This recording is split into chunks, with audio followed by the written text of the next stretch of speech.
You are now joining us on this week's podcast titled Girl Power with Wabui, Amelia, Kaylee, Cassie, and special guest joining us later in this podcast over the phone, Demi. We will be discussing the traditional women empowerment issue with a twist, delving deeper into stereotypes, media's influence on women's self-esteem, and change of empowerment anthems to fit our ever-changing society. Join us.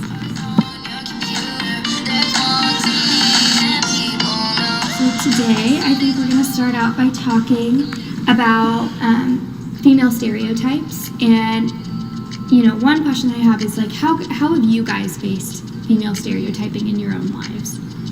I think, personally, my biggest, opinion on my stereotypes that affect my life the most are, being told that I'm supposed to be, small and, fit into, the normal, size 8, 6 jean that, a normal girl would fit into, and just not fitting into that size that is normal and fitting that stereotype. I think that's what affects me most every day. Mine's kind of the same. I'm always told that I should lose a little more weight than, I try to. And another one is smiling more, because I have my face is just normal, it looks like I'm mad or something, apparently. Of course, everybody's Yeah. Well, and then guys especially will come up to me and it's like, you should smile more. I'm like, I smile a lot, just not right now. At this time of moment. Do you think that there's anything in our society today that has kind of brought that issue to be more prevalent? Yeah, I think there's a lot of things that are affecting just every social stereotype in our society. All of our big figureheads. There's not been very many male figures in the recent future, or past, I guess, that have been good role models to guys and shown that women should be respected. Our president, terrible example of a person that is supposed to be a role model to the people, treats women awfully and has a terrible role in women's stereotypes. Yeah, I think I even went back further than our current president to Bill Clinton with his cheating kind of and how he got out. Yeah, and that just shows that women shouldn't be respected. Yeah. That it's okay to cheat on your wife and that stuff. Yeah, it's hard when you're told that this behavior is normal, or you're shown by figureheads in your society that it's normal, because it teaches that younger generation that this is how society is supposed to go and how things are supposed to be set up. So it can be very confusing to the youth, I think. Exactly.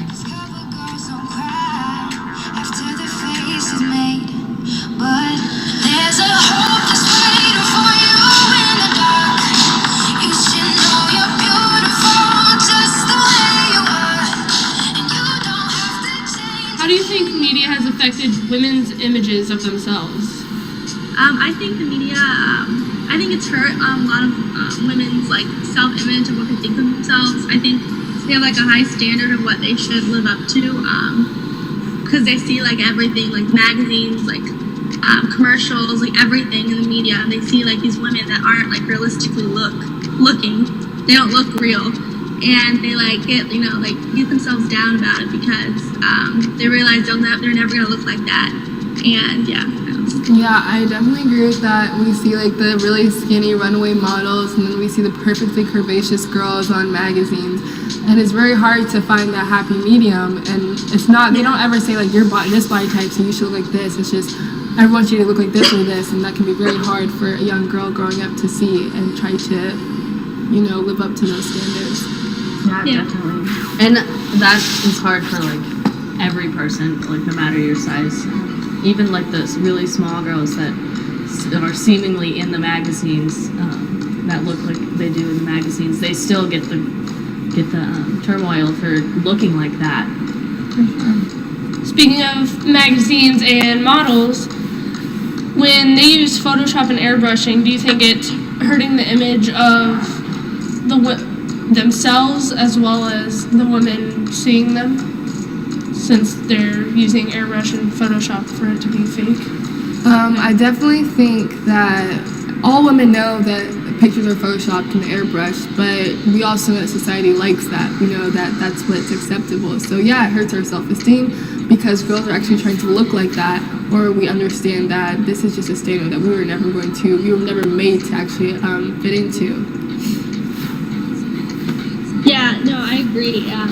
It's like we have this conception that like we have to look like that for society to think that like we're beautiful, or for like men to find us attractive, because that's what we see everywhere out in society, and it just hurts ourselves even more knowing that it's just an unrealistic image that no one has, not even the people that they portray on the magazines or on TV or anything.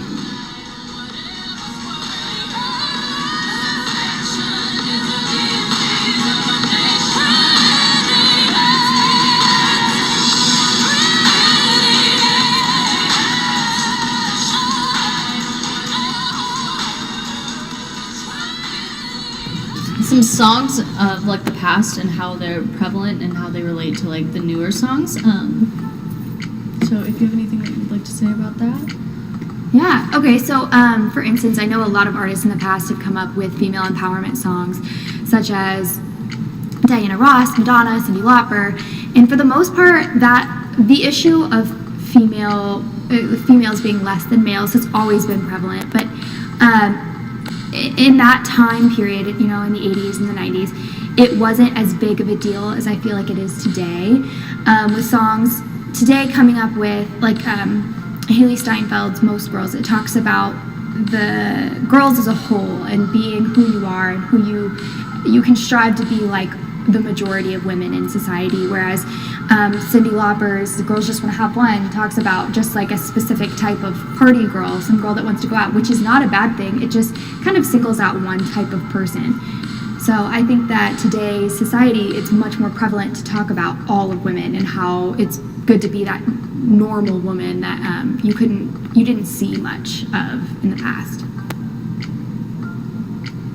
Yeah, I agree. The normal woman is making a big comeback, and there's like that kind of ties into like the new standards that we have made in our society, where like women don't have to be a size 2 to be a model. Even plus size models are making a big comeback. So the normal woman has made a big change in society. Yeah, and I've talked about this with people in the past, but I was watching America's Next Top Model, and Janice Dickinson, which was the first supermodel in the world, had talked about how one girl, and this was on the first season, she was too big to be part of the modeling industry.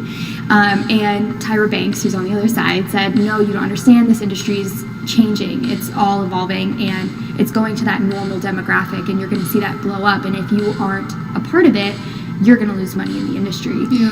And so it was a whole new take on it that people really hadn't thought of before. Tyra firsthand knows how that is because she was originally skinny, like very thin, and then she hit a stage in her life where she started developing breasts, she's developing curves, and she's like, the modeling industry's not going to want me. So I think it's important, like, we'll tie in like media and how they portray us, but they're like songs like Try. That's great, an empowering song that's like just come out, and I think it was telling about the differences, and if you don't want to wear a lot of makeup, you don't have to, but I know there was a lot of backlash with that because people are saying, well, what if I want to wear makeup, like who are you to tell me that I can't? Or so I think finding the middle ground with this is acceptable and it doesn't matter what media says or what society says, you can do whatever you want and you can still fit that standard that's been set.